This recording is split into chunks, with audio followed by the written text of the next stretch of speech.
meus queridos, tudo bem com vocês? Eu espero que sim. Eu sou a professora Débora, sou professora de Ciências do 7º ano e na aula de hoje nós iremos corrigir a atividade que foi passada para vocês, tá bom? A atividade sobre fenômenos naturais e impactos ambientais. Então, pega a sua atividade, pega a sua caneta, seu lápis, sua borracha para corrigir a atividade direitinho, tá bom? Então, vamos lá comigo corrigir a atividade. Belezinha, gente? E na primeira questão, tinha uma imagem e o enunciado falava o seguinte: observe a imagem e assinale as alternativas dos fenômenos naturais que ocorrem nesse ambiente. Bom, essa imagem aqui representa o quê?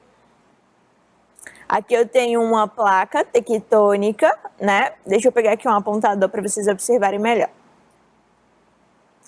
Então, desse lado aqui eu tenho uma placa tectônica, desse outro eu tenho outra placa tectônica, e eu falei para vocês que as placas tectônicas elas se movimentam, né? Elas realizam um movimento e elas podem se chocar uma na outra. Quando elas se chocam uma na outra, eu tenho um fenômeno chamado de terremoto, tá bom? Então, o terremoto, ele tem aqui um hipocentro, é o local onde as placas tectônicas vão se chocar uma na outra, e eu tenho o epicentro, que é a região onde vai ser sentido aquele tremor, tá? Então, porque existe muita energia nesse impacto de uma placa tectônica com a outra, então, se eu tenho um terremoto, esse terremoto está acontecendo numa placa tectônica que é de uma zona que é oceânica, tá bom? Uma placa tectônica oceânica, e isso vai acabar ocasionando uma onda gigante, né? E essa onda gigante é chamada de quê? De tsunami, né? Lembram da aula de fenômenos naturais, né? Então, aqui está acontecendo um terremoto e também um tsunami. Então, a alternativa correta da primeira questão, letra C de coração. Parabéns para quem acertou. E quem não acertou, corrige aí, tá bom? Belezinha, vamos lá para a segunda questão. O enunciado da segunda questão falava o seguinte: durante uma aula de ciências, uma turma debatia fenômenos naturais, como tsunamis, vulcões e terremotos. Algumas das afirmações dos estudantes são descritas a seguir. Então, o estudante 1 falou o seguinte: no Brasil, embora não sejam frequentes, ocorrem terremotos de baixa intensidade, ocorrem tremores de baixa intensidade. Porém, muitos não são registrados, desculpem, ou nem mesmo são perceptíveis. Isso acontece por causa do posicionamento do Brasil na região central da placa sul-americana. E aí, pessoal, esse estudante está correto? Aqui no Brasil acontecem terremotos, tá bom? Porém, o Brasil está localizado em uma região central da placa sul-americana, tá bom? É como se nós estivéssemos no meio da placa tectônica. Então, as regiões que sentem maior intensidade dos terremotos são regiões que estão em regiões de extremidades das placas tectônicas, tá? Então, é nas extremidades que o tremor vai ser sentido.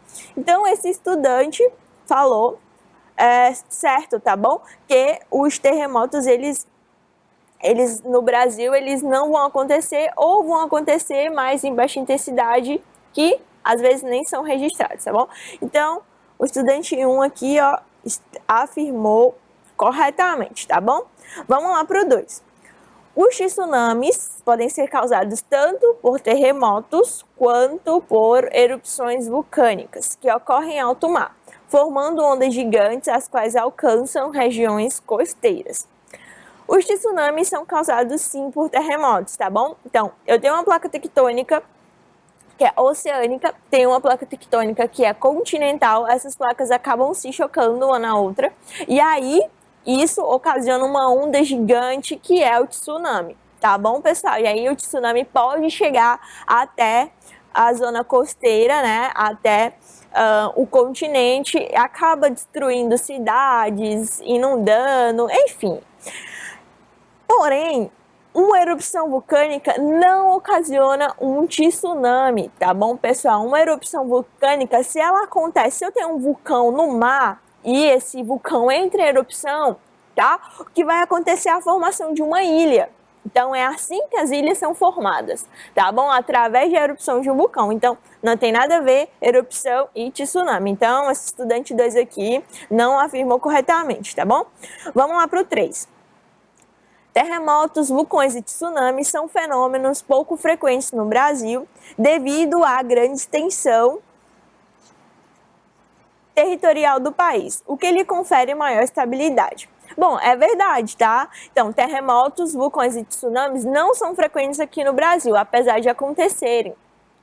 Porém, não são tão frequentes, tá bom? São eventos esporádicos. Porém, pessoal, não é devido ao país ser grande ou não, tá bom? Isso aí não tem nada a ver.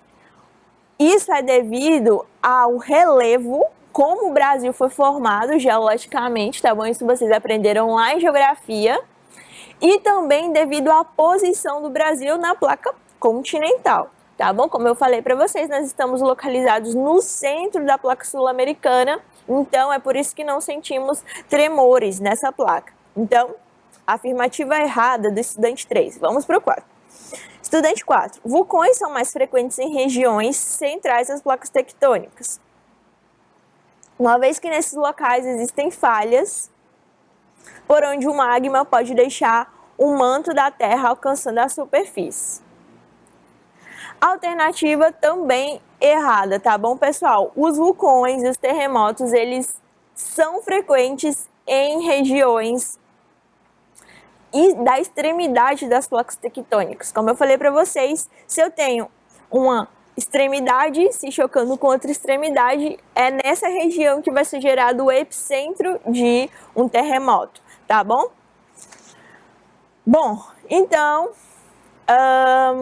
a gente só tem uma alternativa correta, né? Nós só temos uma afirmativa correta na realidade, que é do estudante 1, tá bom? Somente o estudante 1 falou corretamente. Perfeito? Terceira questão. A terceira questão enunciado fala o seguinte: como acontece a formação de um terremoto? Bom, pessoal, vocês já devem estar cansados de ouvir, né? Mas vamos falar mais uma vez como que um terremoto acontece. Eu tenho duas placas tectônicas, eu tenho, aqui nesse caso está sendo representada uma placa tectônica continental e outra placa tectônica também continental.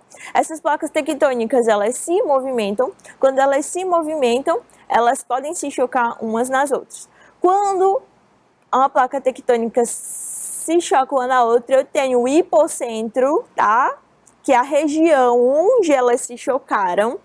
E esse hipocentro vai gerar energia. Essa energia vai ser propagada na forma de ondas, tá? Então, essa onda aqui forma um epicentro, que é a região onde aquele terremoto vai ser sentido, tá? Então, dependendo da intensidade do hipocentro, do foco, aquele terremoto vai ter uma maior extensão, vai ser maior sentido, que vai ser no epicentro, tá bom?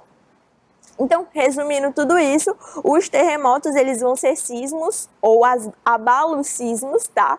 Então, esses abalos sísmicos nada mais são que esses tremores na crosta terrestre provocados pela movimentação das placas tectônicas. Então, o atrito entre as placas vai gerar uma energia potencial, uma energia de movimento, tá? Que quando liberada provoca ali vibrações que se propagam pela crosta, causando os abalos sísmicos, os tremores, tá? E esses tremores vão ocasionar impactos, tá bom? Então, aquelas regiões, se não estiverem tão bem preparadas para o terremoto, então, prédios vão cair, casas também, então, ecossistemas serão perdidos, então é um impacto tanto natural quanto social. Tá bom, pessoal? Então, eu vou deixar essa resposta 1 minutinho na tela, para quem não conseguiu acertar, apagar aí no caderno, corrigir direitinho, tá bom?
Beleza, pessoal, voltamos. Quarta questão. O enunciado da quarta questão falava o seguinte: o que são vulcões e qual a diferença entre um vulcão dormente e um vulcão extinto? Gente, quando vocês estudaram sobre estrutura da Terra, lá no sexto ano, vocês viram que a Terra ela é dividida em camadas, né? Nós temos a crosta, que é a camada mais superficial da Terra, então é a camada onde nós vivemos, tá bom? Nós temos também uma camada chamada manto. Então, o manto é uma camada extremamente quente, muito quente, com rochas derretidas, tá bom? Nós temos o núcleo externo e núcleo interno, tá? Então, essas são as camadas que estruturam o nosso planeta, tá bom? E os vulcões, eles são formados através de falhas, tá? Das placas tectônicas. Então, quando uma placa tectônica, ela encosta uma na outra, ela pode convergir, significa que ela meio que sobe assim, tá bom? Ela sobe. E aí, quando ela sobe, eu tenho uma placa tectônica na outra, eu formo uma abertura, tá? Eu formo uma abertura para a camada abaixo da crosta terrestre, que é o manto. Então, o vulcão é formado através dessa conversão aí das placas tectônicas, causando essa fenda, essa abertura, tá? Então, através disso, um vulcãozinho aqui é formado, tá? E esse vulcão formado, ele pode liberar um líquido viscoso que nada mais é que as rochas derretidas do manto, tá? Que é chamado de magma. Tá bom? Então, aquela estruturazinha de rochas derretidas que existe lá no manto é o magma. Quando o vulcão entra em erupção, ele expele, existe uma pressão tão grande no interior da Terra que acaba expelindo, tá bom? Aquele magma expulsa literalmente aquele líquido viscoso lá do manto. E aí, o vulcão entra em erupção e quando esse manto chega na superfície do vulcão, é chamado de lava, tá bom? Então, é a lava do vulcão. A lava do vulcão vai formar rochas e assim sucessivamente. Beleza? E aí existem três tipos de vulcão, tá? Nós temos o vulcão ativo, tá bom? Que é o vulcão ativo, como o próprio nome já diz, é um vulcão que ele está em atividade, o vulcão entrou em erupção, expeliu o magma, tá bom? Virando lava, formando rochas e etc. E nós temos também o vulcão dormente, tá? O vulcão dormente é aquele vulcão que não entrou em erupção. Não tem pressão suficiente para que a lava, lá, aquele magma que existe lá no manto, seja expelido, tá bom? Para aquele vulcão entrar em erupção. Então, esse é o vulcão dormente. Porém, se acontecer alguma alteração aqui na pressão do interior da Terra, esse magma aqui pode ser expelido. E aí o vulcão fica ativo novamente. Já o vulcão extinto significa que não tem magma lá naquela estrutura, tá? Não vai ter as rochas derretidas. Então, por mais que haja pressão, não vai ter nenhum líquido para ser expelido, tá bom?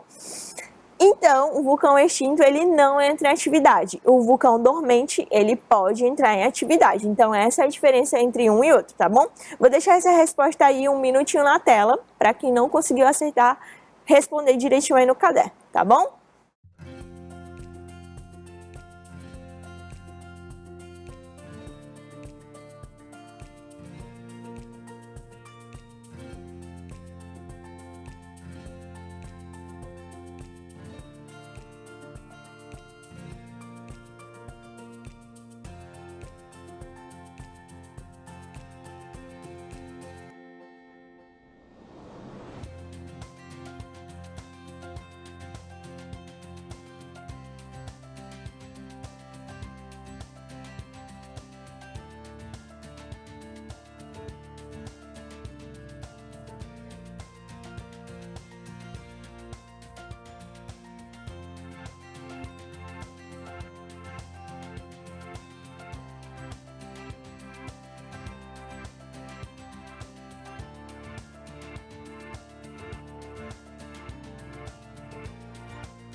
Beleza, pessoal? Voltamos. Quinta questão. O enunciado da quinta questão falava o seguinte: por que não temos um histórico de terremotos muito intensos no Brasil? Bom, pessoal, como vocês já estão cansados de saber, os terremotos são causados por choques entre as placas tectônicas, tá? Aqui eu trouxe um mapazinho mostrando todas as placas tectônicas de todos os continentes do mundo, tá bom? Porém, eu quero que vocês prestem atenção aqui, ó, na placa sul-americana, tá? Aqui nós temos o continente sul-americano, onde eu tô marcando de vermelho, tá? E bem aqui nessa região, mais ou menos, que eu tô circulando de vermelho, nós temos o Brasil, tá bom? E essa região que eu vou marcar de outra cor, de azul, é a região da placa sul-americana, tá? Perfeito. Olhem só para essa região aqui que eu rabisquei, tá bom?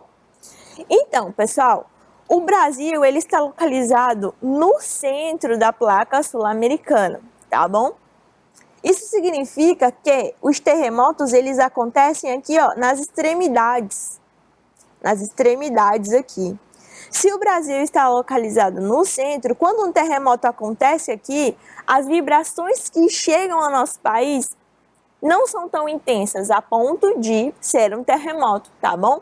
Então é por isso que muitas dessas vibrações podem chegar até uma onda, tá? Até o Brasil. Porém, não é nem registrado porque não é tão intenso. Isso porque o Brasil está localizado no centro da placa sul-americana, tá bom?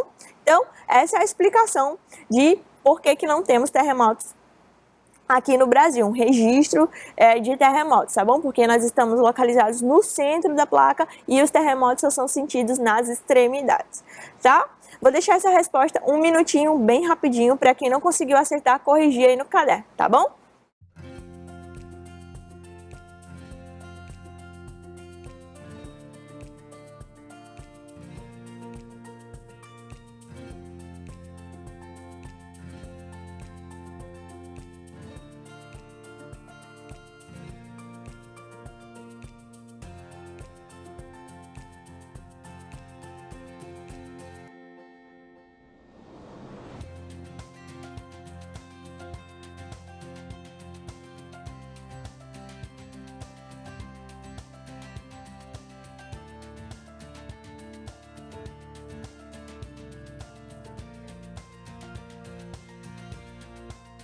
Beleza, pessoal? Sexta questão.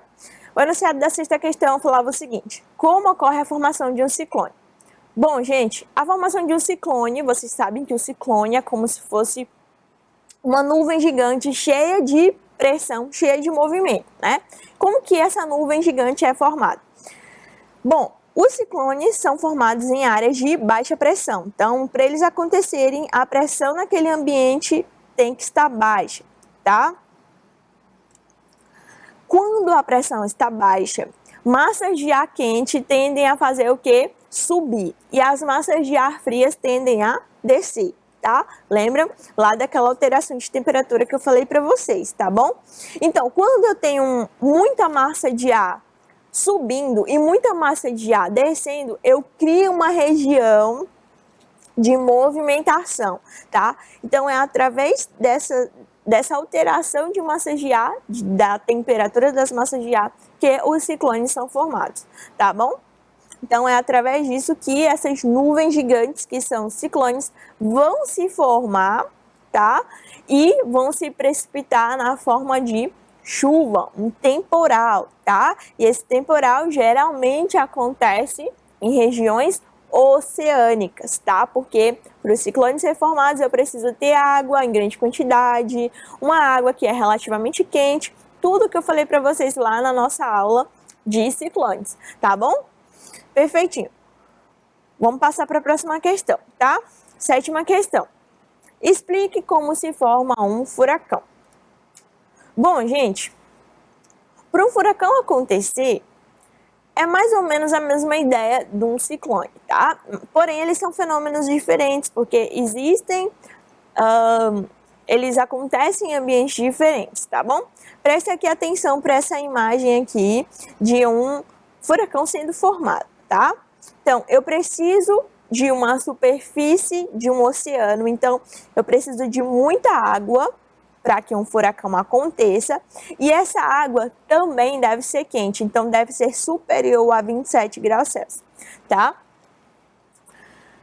Os furacões também acontecem em áreas de baixa pressão, então eu preciso que uma pressão esteja muito baixa para que um furacão aconteça, tá? E o ar quente, vocês sabem que o ar quente ele tende a subir, tá? E quando o ar quente sobe, eu crio uma região de ventos, tá bom? De ventos que ocorrem em rotação horizontal. E esse ar quente subindo e esse vento em rotação horizontal acaba formando um furacão, tá? Então, para um furacão acontecer, eu preciso de quê? Uma região oceânica de água quente, tá bom? Preciso de baixa pressão. Além disso, preciso de que massas de ar quente subam e preciso que ventos horizontais sejam criados. Isso por conta da massa de ar quente que está subindo, tá bom? Beleza, pessoal? Então, essa é a forma que um furacão é criado, tá? E aí eu tenho uma grande nuvem que ela se desloca, tá? Ela tem muito movimento. Com alta velocidade, a velocidade pode chegar a 150 km por hora. Então, um furacão acontece e sai devastando toda aquela área onde ele é formado, tá bom? Então, o furacão, ele acontece em regiões oceânicas e se desloca para o continente, tá bom? E é através disso que ele pode ocasionar destruição e etc. Tudo que nós vimos de impactos ambientais causados pelos furacões, tá bom? Vou deixar essa resposta aqui, um minutinho na tela, rapidinho, para vocês corrigirem, tá bom?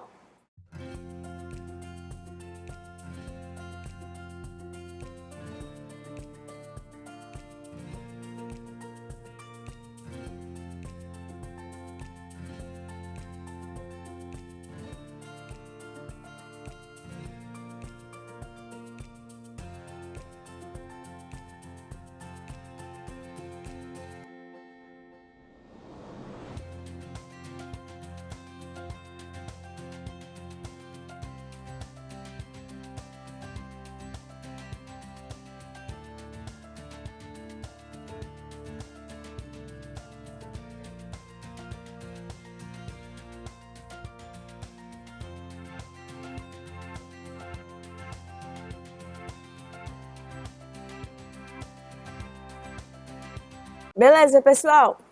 Próxima questão, leia a notícia abaixo. Furacão Ida atinge a costa dos Estados Unidos. Neste domingo, 29, o furacão de categoria 4 chegou à região de Nova Orleans e atingiu um importante porto petrolífero com ventos de aproximadamente 240 km por hora. O fornecimento de energia elétrica na região foi interrompido e, para acessar a notícia, G1, tá bom? Bom, oitava questão. Após o conhecimento da notícia, cite quais as principais consequências de um furacão. Então, pessoal, um furacão, vocês sabem como um furacão é formado, né? Através de uma nuvem que se precipita. Essa nuvem tem muita velocidade, tá bom? E essa nuvem, ela se desloca. No caso desse furacão que aconteceu em Nova Orleans, o furacão Ida, como nós vimos na notícia, os ventos chegaram a 240 km por hora. Então, imaginem um vento muito forte a 240 km por hora. Então, a destruição é muito grande, tá bom? Então, as principais consequências são ventos fortes, obviamente, destruição, causando destruição de casas, plantações, felizmente pessoas morrem, alagamentos, tá bom? Porque muda a direção lá das ondas e etc, tá? Então, essas são as principais consequências de um furacão. Nona questão. O que tornados e furacões têm em comum e quais as diferenças entre eles? Bom, gente, um furacão e um tornado, para eles acontecerem, eles precisam estar em uma região de baixa pressão atmosférica, tá? Então, a pressão atmosférica tem que estar baixa. A diferença entre eles, então, isso é o que eles têm em comum, tá? Eles acontecem em regiões de baixa pressão atmosférica. E a diferença entre esses dois fenômenos é que é o seguinte: os furacões, eles vão ser formados em regiões que são oceânicas. Cadê? Deixa eu marcar aqui. Oceânicas, tá? Com água do oceano relativamente quente, a partir de 27 graus Celsius, tá? Os tornados, diferentemente dos furacões, eles são formados em regiões que são continentais, tá? Então, os furacões se formam lá no oceano e os tornados acontecem no continente, tá? São formados no continente. Os furacões, eles alcançam uma escala maior que os tornados, tá? Então, eles são mais duradouros que os tornados, tá? Os ventos, eles são superiores a média dos ventos, na realidade, é 150 km por hora, tá? Mas esses ventos, dependendo da intensidade do furacão, pode ser maior ou menor, mas geralmente é entre 150 e 200 km por hora. Já os tornados, eles são de baixa intensidade, eles não são tão duradouros. Porém, o vento pode chegar a 500 km por hora. Então, naquela região onde o tornado aconteceu, a destruição é bem maior, tá bom? Porém, ele não consegue atingir uma maior região, tá? Então, essas são as diferenças entre esses dois fenômenos. 10ª questão, rapidinho. O Brasil é um país que não apresenta incidência de furacões. Sobre essa afirmação, assinale V para as proposições verdadeiras e F para as proposições falsas. Vamos lá. Furacões formam-se sobre massas de água fria, visto que essas águas com baixa umidade elevam-se e sofrem condensação. Nada a ver, tá? Eles se formam através de massas de ar quente, tá? Não é água fria. Precisa de uma água quente para que as massas de ar quente subam, criem regiões de ventos horizontais, tá? Então, essa proposição aqui é falsa. F de falso. Segunda, calor concentrado e umidade são ingredientes essenciais para alimentar uma tempestade tropical. A tempestade tropical é ocasionada através de ciclones, tá? Então, calor precisa estar quente e baixa pressão, isso tudo gera uma umidade naquela região. Então, verdadeiro. V de verdadeiro. Furacões são comuns no Brasil. Não, falso também. Tá bom, pessoal? Perfeito. Então, FFV. Alternativa A. Então foi isso, pessoal. Eu espero que vocês tenham acertado todas as questões. Se não tiverem acertado, espero que vocês tenham corrigido. E essa foi a nossa aula de correção da atividade, tá bom? Termino falando, nunca desista, coisas boas levam tempo. E é isso. Forte abraço, um beijo e até a próxima aula.